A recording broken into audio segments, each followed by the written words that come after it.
it all in our faces, the sunshiny faces.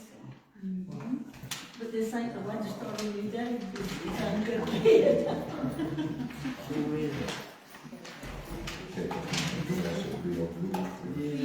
Do you mind signing in? Do you mind signing in? You can sign in. No, I didn't sign in. Do I need to? Yes, ma'am. Huh?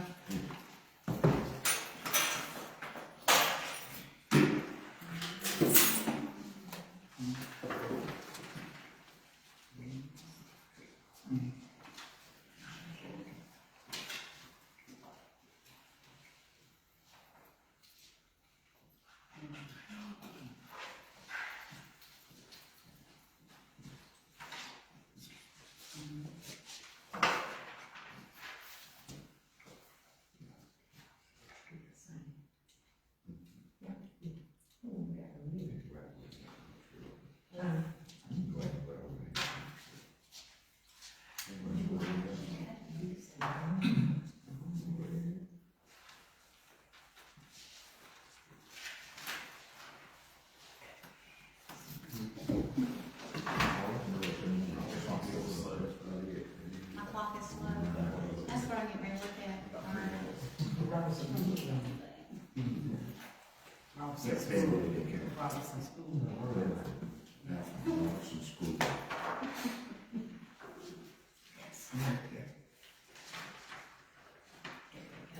And Delco.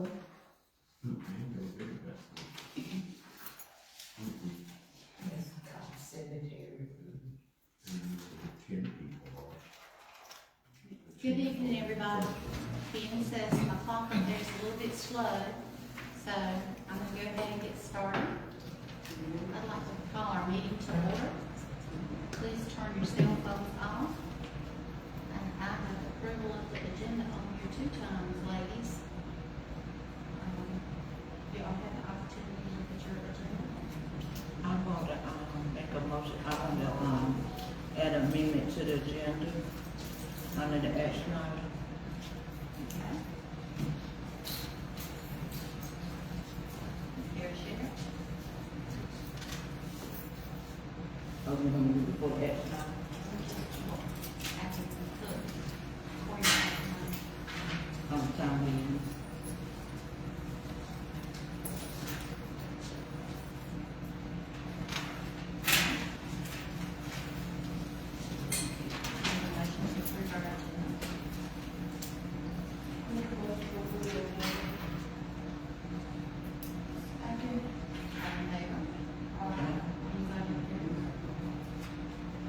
I'd like to welcome our citizens and guests. We have Ben Farmer from the Upper Coastal Plains Council of Governments to talk to us about our CDBG grant. We have would you mind cutting the heat off up there? If y'all get cold, let me know. That's the problem with that being right there. It's cooling down. We also have Representative Shelley Willingham with us. Our town attorney, Ted Hinton. And we have Bruce Naglion, who has just walked in the back door. Would you mind signing in, please? Bruce has been working with us with our Conetoe Economic Strategic Development Plan, and that's on my agenda, so I hope I can, you're shaking your head enough, I hope I can let you give a little brief synopsis of where we are. Now? No. Oh, okay. When I get to that part, I'd like to ask everybody to please stand so we can say the pledge of allegiance.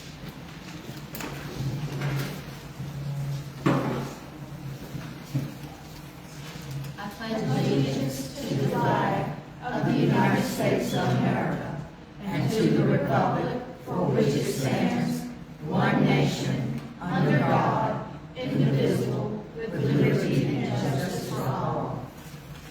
Please remain standing. Do you mind? No. Dear Heavenly Father, we ask you to come into my midst tonight and bless this meeting with good things for the town. Dear Heavenly Father, we also ask for you to have blessings on all of those that are sick and need help, Lord. And I ask you to be mindful that we are thankful for all the blessings you do give us every day. I ask this in your holy name. Amen.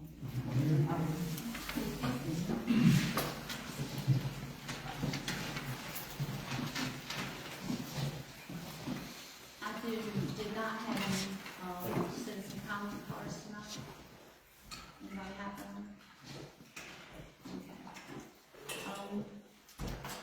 Before I get started with the action items, I'm going to go ahead, since we didn't have any public comments, and move on to the action items. But before I start on anything else, I'd like to let you all know, notice our town clerk, Kelly Hunter, is not here. Kelly has resigned, and we are not having clerk report, budget report, those minutes tonight. We will make up for that when we have our next board meeting. So we're going to be working on those sorts of things in the next few weeks before our February meeting. Now, in my town manager report, there were some things I was going to talk about. Ben Farmer is here that I mentioned, and Bruce is here. So you were the next two items. Since you are here, I'm going to let you do the talking, if you don't mind, and let everybody know where we are, where we stand with everything. Yeah, no problem. So again, I'm Ben Farmer. I'm the planning director at the Upper Coastal Plain Council of Governments. So we serve a 5-county region, including Edgecombe. And one of our big projects in the planning department is your CDBG grant. So just as I want to give you a quick reminder about how that program works. And we do have to explain this a lot because it is pretty confusing. The U.S. Housing and Urban Development, so this federal government, grants money to the state of North Carolina on a regular basis, I think annually at least, for affordable housing. And they also grant money to entitlement units of government, which are usually governments that are a little bit larger. I think there's 24 of them, or 27 or something in North Carolina. Kenita's not an entitlement community. But the entitlement communities, they'll get money directly from HUD, and they spend the money on affordable housing. So the rest of us, the non-entitlement units like Kenita, we have to apply for those funds, if we want them, from the state of North Carolina Department of Commerce. And they had a Tier 1 county, it was called a rural set aside for towns like Kenita in Tier 1 counties. You could use those funds from HUD for non-housing related projects. And we thought that was a pretty exciting time to finally be able to do park upgrades and community development buildings, community centers, with HUD money that don't involve households, because when you spend the money on households, it can be very complicated. It has to be a low to moderate income, owner-occupied house, and there's a lot more reporting involved. So we got the funds for Kenita to do the community center, the Kenita station, the former EMS building, as you guys are aware. So that's money from HUD, from the state, to the town. And the state does not simply give the money to the town. So I just wanted to clarify that. No non-entitlement unit just gets the money if they get the award. Basically, when you get the grant award, the state is saying that we're going to use a portion of our, I think it's 2022 funds from HUD. We're going to reserve it for Kenita to spend it on Kenita Station because they approved that building. But we have to get the funds released to the town, which has not happened yet. And that part of that is the environmental review. And the snag that we've hit a few times here is Kenita Station is like well within the floodplain. It is just, the whole thing is right in the 100-year floodplain. And we knew that going into it, and we signed all the paperwork that said we have flood insurance, and we understood that. So the environmental review is just taking a little bit longer than we expected. Recently, the mayor and I met with an engineer, Mike Tolson of Matt Gay Associates, who lives nearby. And he provided us an estimate. Really, it was an opinion, not a cost estimate. It was an opinion on what could be done at the Kenita Station site to help alleviate flooding in the future. And that's one of the things the state is asking us to do before they release the funds. So the only funds that we've spent are a small amount of administration funds just to pay the COG, which the state actually prefers that you do. Is once we start working on the project, they expect us to start pulling down some administration funds. And sometimes it's a little uncomfortable because we're spending money to administer the grant, but the grant hasn't actually, people haven't seen shovels in the dirt yet. So it's a little bit of an awkward position that the town gets put in. But I assure you the state encourages the town to spend the admin funds. So I believe so far, it was $2,500 collection from the COG to the town, and then a $5,000 collection. And then we plan to invoice more once we get a little bit closer. And how that works is we will invoice the town for, let's say, $2,500. And then the town has to approve the invoice. They actually sign it. I believe the mayor signs it.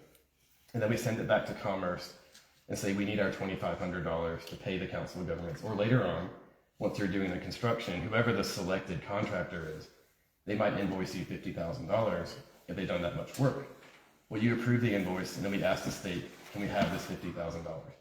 And then the state will, if they approve the requisition, they'll pay the town the $2,500 or the $50,000. And the town has 3 business days to spend it, so you can't keep it in your bank account. And if you do, then you can get in some pretty serious trouble. So I hope that clears things up. We are hoping to get a release of funds pretty soon. Right now, our community development manager, Liz Raskoff, she has the information from the engineer, and she's working through it to make sure that Tamisha, who works with Bruce at Commerce, who we like to work with, we're a big fan of Tamisha, she's going to help us figure out if the stuff that Mike Tolson collected is good enough for them, because Commerce has to make sure that they satisfy the HUD requirements from the federal government. So I'm happy to answer any questions. I know that was kind of a lot to go through. You guys have any questions? No. Yeah, I'll just add that it has unfortunately taken a long time for the environmental review, so we do expect that once we get the release of funds, we'll need to extend the grant timeline, which is pretty common. We don't like to do it, but it's a lot of towns have to do that once you finally get the funds, because environmental reviews are so unpredictable. You might have to push it out a little bit more. But the good news is once that release of funds happens, all we have to do is hire the contractor and get the work done. It goes a lot faster at that point. And again, you don't have any households to deal with, so we don't have to worry about a housing specialist. We just follow the correct procurement standards and get the contractor hired and get the work done within budget. Yes. My question, and this is something that I've heard from several of my constituents, because I'm very aware that the state of North Carolina currently does not have a budget in place. Do you see that as having an impact on how we get our grant money? Yeah, that's a great question. And we asked, it was actually during one of the shutdowns, we asked Commerce, should we be concerned? And this is also related to the state budget. These are prior year HUD funds, so 2022. I don't know how long exactly the state has to spend 2022 funds, but it's a long time. It's probably 6 or 9 years. But they expect us to get the work done in 30 months. But the short answer to your question is the current state budget doesn't affect money that's been previously allocated to this grant. This grant is budgeted. I think in our documentation is 6 years. 6 years. Yeah. Yeah, so if we take long, if we take an extension that's too long or we're not moving fast enough, the state will start getting a little antsy with us. It hasn't happened yet. I know they want us to get our funds released. They want the environmental cleared, and that's what we're working on. But we haven't heard any issues with the actual having to give the money back to HUD, because if the state doesn't spend it in time, they have to give it back to HUD, and they don't like to do that before. So before they let that happen, they would take it from Conetoe and give it to somebody else, most likely. But we're not anywhere close to that yet. All right, thank you guys. I'm sticking around for a minute. All right, Mr. Nagliano, I'm scared to say your last name, because I know I never said Nagliano. I've been called worse. Bruce, Bruce is fine. tell them please who you are and what we've got going on right now, where we're at. I'm Bruce Naglin. I am the Community Economic Development Planner for the North Central Prosperity Zone, which covers 15 counties throughout the area. And we've been working here in Conetoe on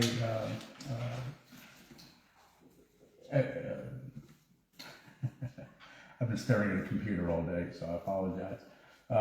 Economic Development Strategic Plan for the town of Conetoe.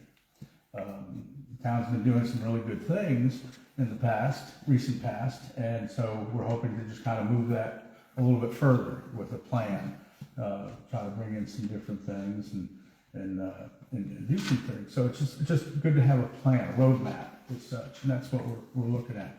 I was hoping that tonight we'd be able to present it to you, but we had a couple of delays in the last month or so, and then the holidays and all that stuff. So instead, I just wanted to come and say hi, and we're going to do it next month. We're going to present it to you next month. But we're going to do one more once I finish up, because I got all these red marks on this plan, and so I've got to make sure they get all corrected and fixed up. And then we'll have one more work group meeting to review everything, and then bring it to the board February 10th. Just so the citizens know what you were holding up. Mhm.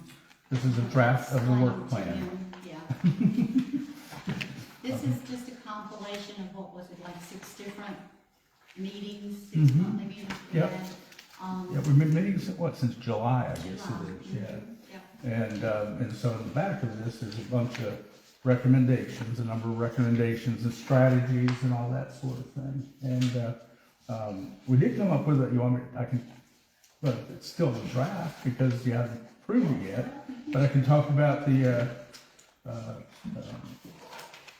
vision statement. I can find it here.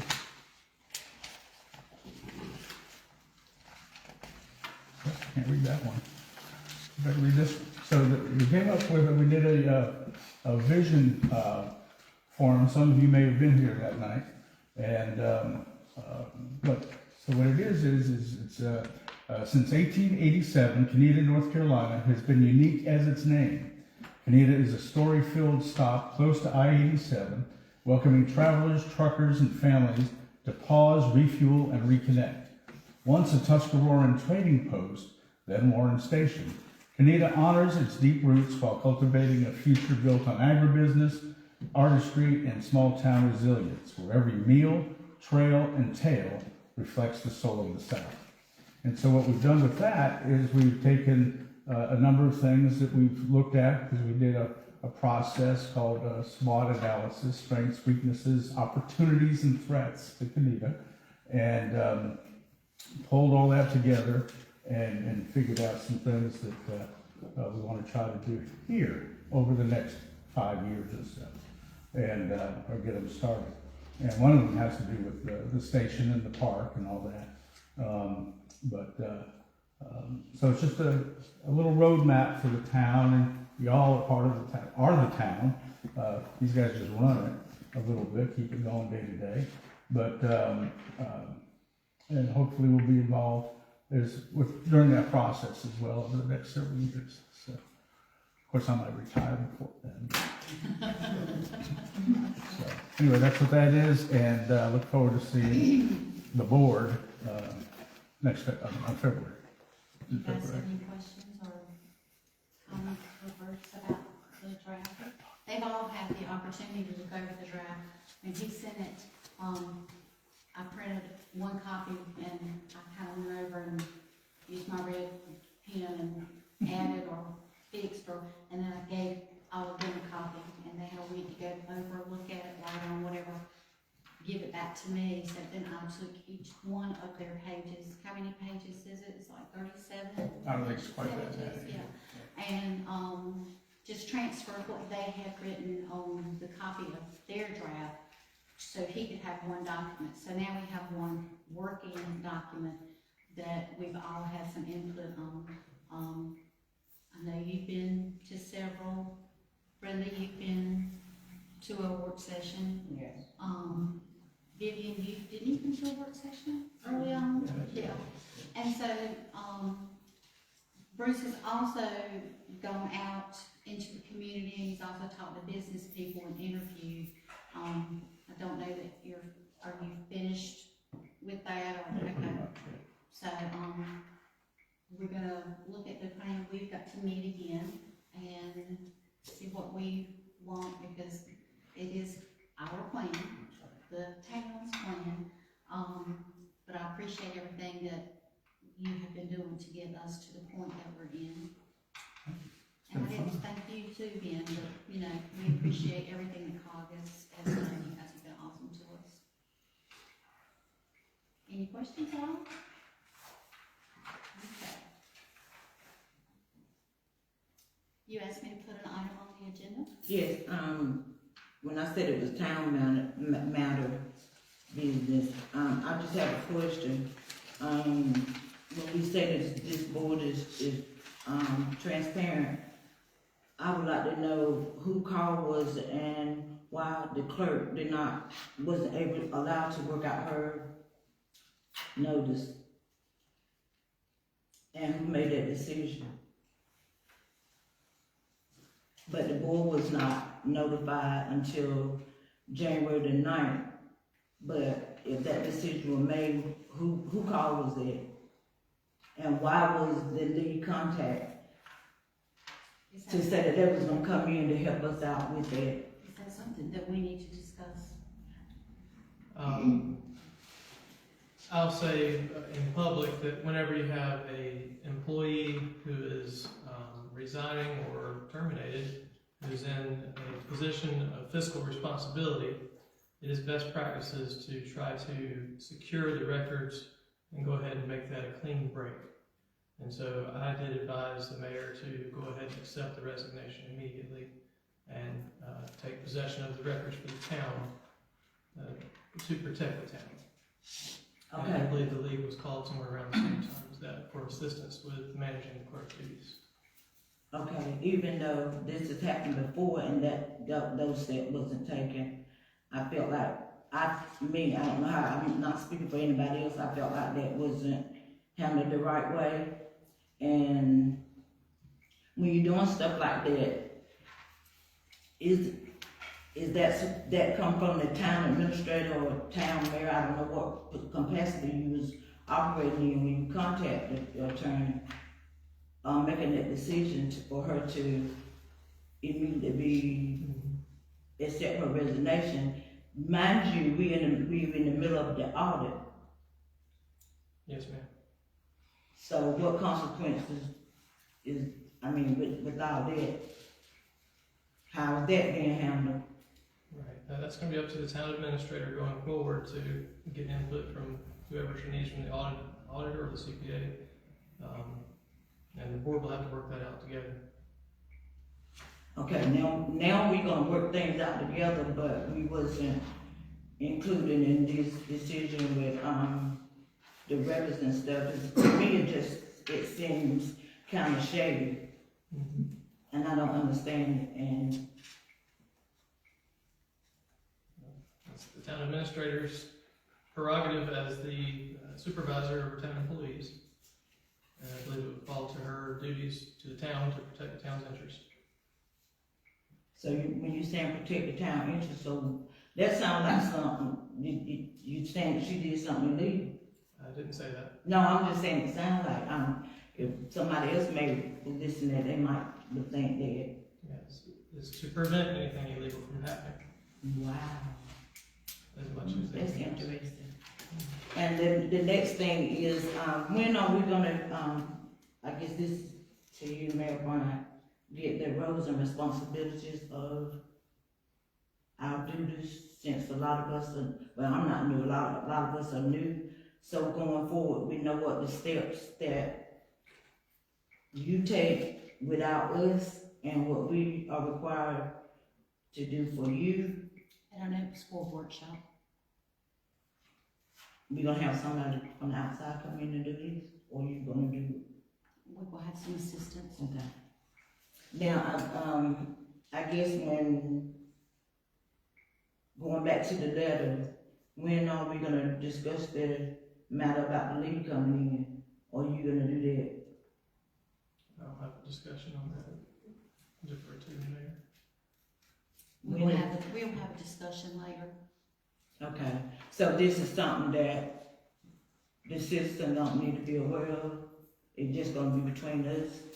No, everybody will be aware of it. So the board workshop will be open to the public?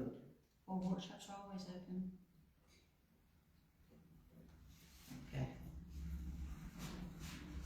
Anything else? Well,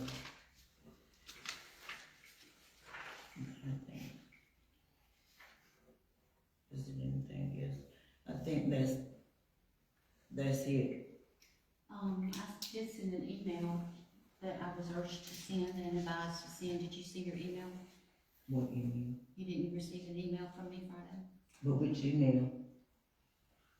I sent an email to the board that copied. Oh, yeah, that's what I was talking about, the letter that we was emailed. I didn't get a response, so I didn't know. Shanika, did you see the email? I didn't know how to You had an respond to it. opportunity to read the email? Okay, all right. Anything else? So that's how we're gonna communicate from here on out, through email. That's what was recommended to me, how to communicate. I just sent an email. Okay, yeah, it is something else. So when you're being recommended all this stuff, are we not, we don't need to know who recommended all this stuff to you? You absolutely can. So who recommended all this? I will explain all that when we have our discussion. So this is something that again gonna be kept from the public, No, who doing all this? no, ma'am. Okay, I'm just not in agreement with none of it. Have a right to say hateful. Anything else from anybody?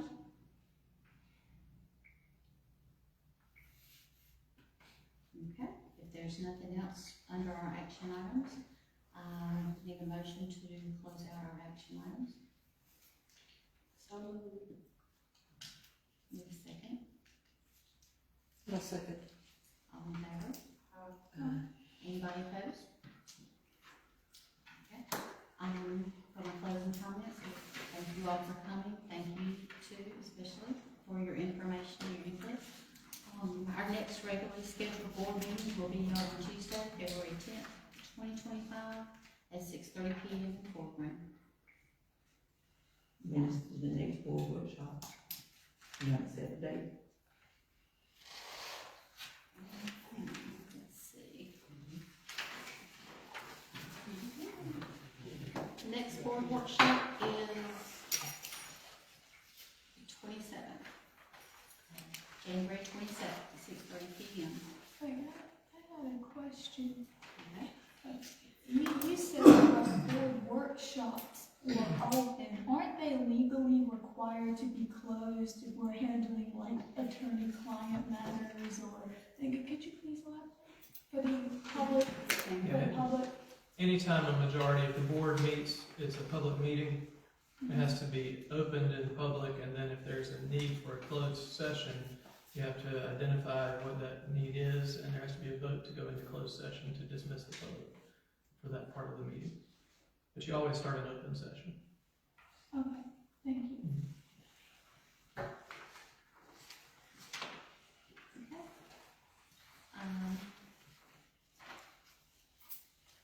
Next board workshop is January 27th, and next board meeting is February 10th.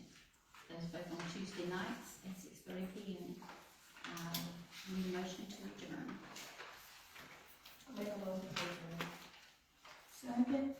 All in favor? Aye. Anybody opposed?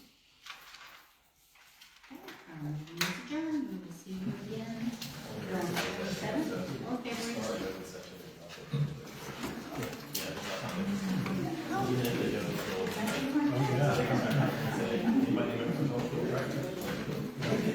Regardless if there's anybody in there or not.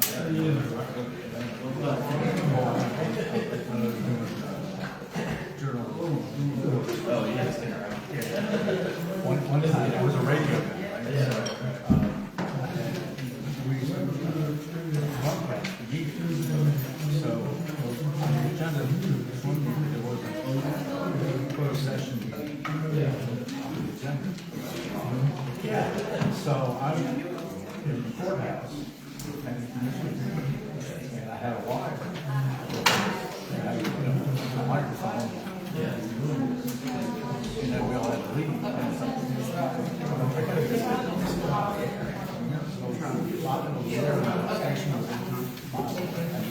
Did you? Somebody was Yeah, I'll turn it off. Yeah. I don't have that, like, I kind of had to sacrifice the whole camera thing for all that. Hey, did you come here?